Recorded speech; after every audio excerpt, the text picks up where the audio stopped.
तब कथामृतं तप्तजीवनं कविभिरीरितं कल्मषापहं श्रवणमङ्गलं श्रीमदाततं भुवि गृह्णन्ति ये भूरिदा जनाः। শ্রী শ্রী রামকৃষ্ণ কথামৃত। ঠাকুর শ্রী রামকৃষ্ণ দক্ষিণেশ্বর মন্দিরে লাটু মাস্টার মণিলাল মুখুজ্জে প্রভৃতি ভক্ত সঙ্গে ও কলুটোলায় কীর্তন আনন্দে। দ্বিতীয় পরিচ্ছেদ 1884 2রা অক্টোবর। শ্রীরামকৃষ্ণ যাদের দ্বারা তিনি লোকশিক্ষা দেবেন তাদের সংসার ত্যাগ করা দরকার। যিনি আচার্য তাঁর কামিনী কাঞ্চন ত্যাগী হওয়া দরকার। তা না হলে উপদেশ গ্রাহ্য হয় না। শুধু ভিতরে ত্যাগ করলে হবে না, বাহিরে ত্যাগও চায়, তবে লোকশিক্ষা হয়। তা না হলে লোকে মনে করে ইনি যদিও কামিনী কাঞ্চন ত্যাগ করতে বলছেন, ইনি নিজে ভিতরে ভিতরে ওই সব ভোগ করেন। একজন কবিরাজ ঔষধ দিয়ে রোগীকে বললে, তুমি আর একদিন এসো, খাওয়া দাওয়ার কথা বলে দিব। সেদিন তার ঘরে অনেকগুলি গুড়ের নাগরি ছিল। রোগীর বাড়ি অনেক দূরে, সে আরেকদিন এসে দেখা করলে। কবিরাজ বললে, খাওয়া দাওয়া সাবধানে করবি, গুড় খাওয়া ভালো নয়। রোগী চলে গেলে একজন বৈদ্যকে বললে, ওকে অত কষ্ট দিয়ে আনা কেন, সেই দিন বললেই তো হতো। বৈদ্য হেসে বললে, ওর মানে আছে, সেদিন ঘরে অনেকগুলি গুড়ের নাগরি ছিল। সেদিন যদি বলি রোগীর বিশ্বাস হতো না। সে মনে করত ওর ঘরে যে কালে এত গুড়ের নাগরি, উনি নিশ্চয়ই কিছু কিছু খান, তাহলে গুড় জিনিসটা এত খারাপ নয়। আজ আমি গুড়ের নাগরি লুকিয়ে ফেলেছি, এখন বিশ্বাস হবে। আদি সমাজের আচার্যকে দেখলাম, শুনলাম নাকি দ্বিতীয় না তৃতীয় পক্ষের বিয়ে করেছে, বড় বড় ছেলে। এই সব আচার্য? এরা যদি বলে ঈশ্বর সত্য আর সব মিথ্যা, কে বিশ্বাস করবে? এদের শিষ্য যা হবে বুঝতেই পারছ। হেগো গুরু তার পেদো শিষ্য। সন্ন্যাসীও যদি মনে ত্যাগ করে, বাহিরে কামিনী কাঞ্চন লয়ে থাকে, তার দ্বারা লোকশিক্ষা হয় না। লোকে বলবে লুকিয়ে লুকিয়ে গুড় খায়। সিঁথির মহেন্দ্র কবিরাজ রামলালের কাছে 5টা টাকা দিয়ে গিয়েছিল, আমি জানতে পারি নাই। রামলাল বললে পর আমি জিজ্ঞাসা করলাম, কাকে দিয়েছে? সে বললে এখানকার জন্য। আমি প্রথমটা ভাবলুম দুধের দেনা আছে, না হয় সেইটে শোধ দেওয়া যাবে।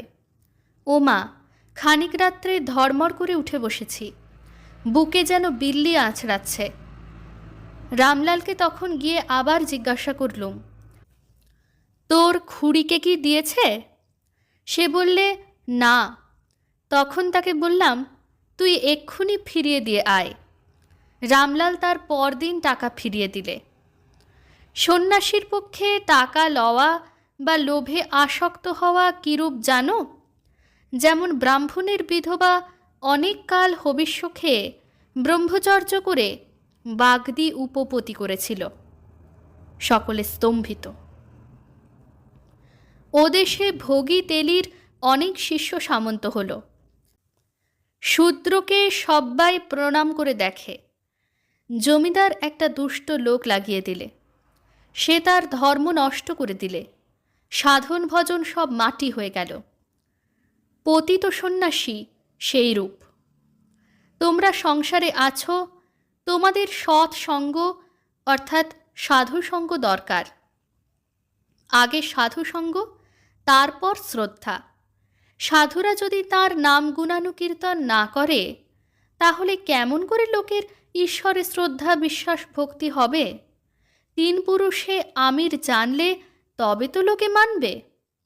মাস্টারের প্রতি জ্ঞান হলেও সর্বদা অনুশীলন চায়। ন্যাংটা বলতো, ঘটি একদিন মাজলে কি হবে, ফেলে রাখলে আবার কলঙ্ক পড়বে। তোমার বাড়িটাই একবার যেতে হবে।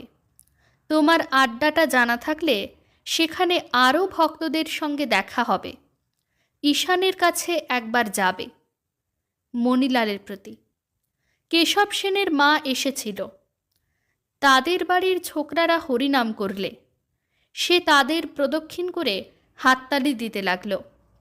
দেখলাম শোকে কাতর হয় নাই।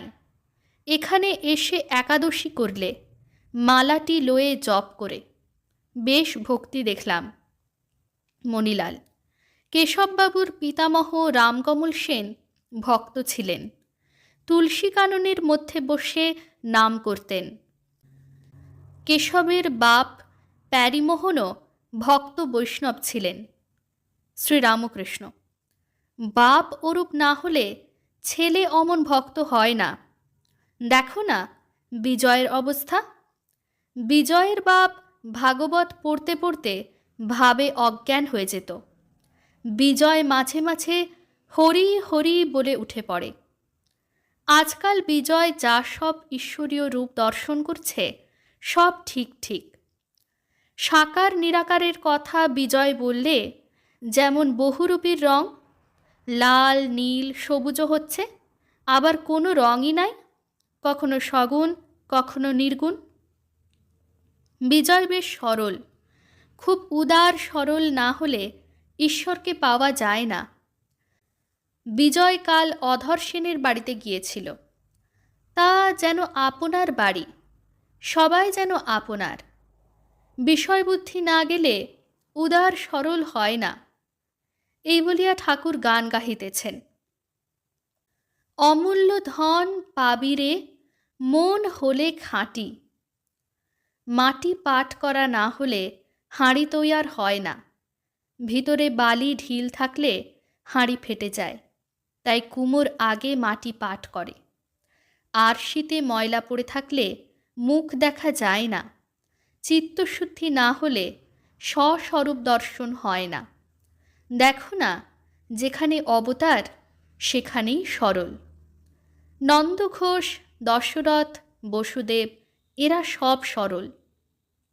বেদান্তে বলে শুদ্ধ বুদ্ধি না হলে ঈশ্বরকে জানতে ইচ্ছা হয় না। শেষ জন্ম বা অনেক তপস্যা না থাকলে উদার সরল হয় না। ওং নিরঞ্জনং নিত্যম অনন্তরূপম ভক্তানুকম্পা ধৃতবিগ্রহং বৈ ঈশাবতারং পরমেশমেঢ্যং তং রামকৃষ্ণং শিরসা নমামঃ। শ্রীরামকৃষ্ণ अर्पणमस्तु।